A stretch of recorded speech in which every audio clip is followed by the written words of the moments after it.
वन्दे मातरम्। वन्दे मातरम्। वन्दे मातरम्। सुजलां सुफलां मलयज शीतलाम्। वंदे मातरम यानी एक ऐसी रचना जो भारत की आजादी की लड़ाई का नारा बन गई। श्यामलां मातरं वन्दे मातरम्। जिसने आजादी के मतवालों को नई दिशा, नई प्रेरणा दी, नया संकल्प दिया और नई राह दिखाई।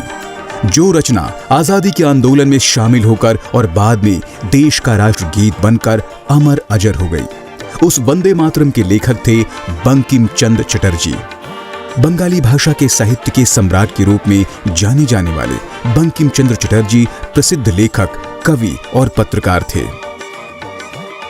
26 जून 1838 को वर्तमान पश्चिम बंगाल के उत्तर 24 परगना नैहाटी के कंठपुरा गांव में जन्मे बंकिम चंद्र चटर्जी बंगला साहित्य के ऐसे महान साहित्यकार थे जो भारतीय राष्ट्रवाद के शुरुआती समर्थकों में से एक थे और उनकी रचनाएं स्वतंत्रता संग्राम को प्रेरणा देती थीं। वर्ष 1857 में ईस्ट इंडिया कंपनी के शासन के खिलाफ एक मजबूत विद्रोह हुआ, लेकिन बंकिम चंद्र चटर्जी ने अपनी पढ़ाई जारी रखी और वर्ष 1859 में बीए की परीक्षा पास की। कलकत्ता के उपराज्यपाल ने उसी साल बंकिम चंद्र चटर्जी को डिप्टी कलेक्टर नियुक्त किया। वह 32 वर्षों तक सरकारी सेवा में कार्यरत रहे और वर्ष 1891 में सेवानिवृत्त हुए। बंकिम चंद्र चटर्जी का महाकाव्य उपन्यास आनंद मठ 1770 से 1820 के बीच चले सन्यासी विद्रोह की पृष्ठभूमि से प्रभावित था। यह वह उपन्यास है जिसका एक गीत वंदे मातरम राष्ट्रगीत बन गया और आजादी के संघर्ष में जिसने आंदोलनकारियों को अद्भुत उत्साह से भर दिया। उन्होंने संस्कृत का अध्ययन किया था और वह इस विषय में बहुत रुचि रखते थे, लेकिन बाद में बंगाली भाषा को जनता की भाषा बनाने की जिम्मेदारी ली। हालांकि उनका पहला प्रकाशित काम एक उपन्यास है जो अंग्रेजी में था। बंकिम चंद्र चटर्जी ने 1872 में एक मासिक साहित्यिक पत्रिका बंग दर्शन की भी शुरुआत की, जिसके माध्यम से बंकिम चंद्र चटर्जी को एक बंगाली पहचान और राष्ट्रवाद के उद्भव को प्रभावित करने का श्रेय जाता है। बंकिम चंद्र चाहते थे कि यह पत्रिका शिक्षित और अशिक्षित वर्गों के बीच संचार के माध्यम के रूप में कार्य करे।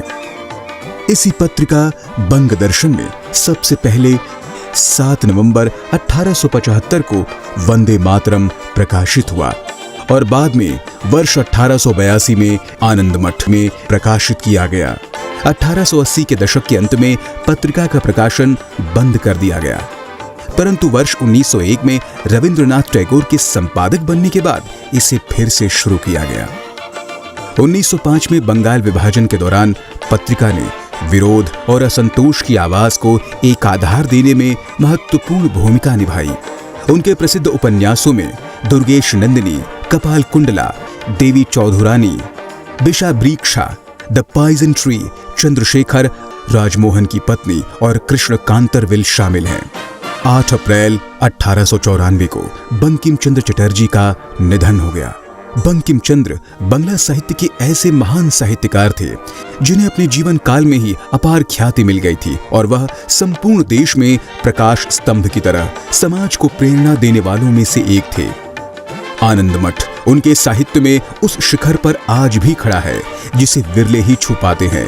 बंकिम बाबू ने पहली बार इस उपन्यास में अंग्रेजों को चुनौती देने वाले क्रांतिकारियों के पराक्रम को चित्रित किया और प्रत्येक भारतवासी को बोध कराया कि आजादी उनका सर्वोच्च अधिकार है।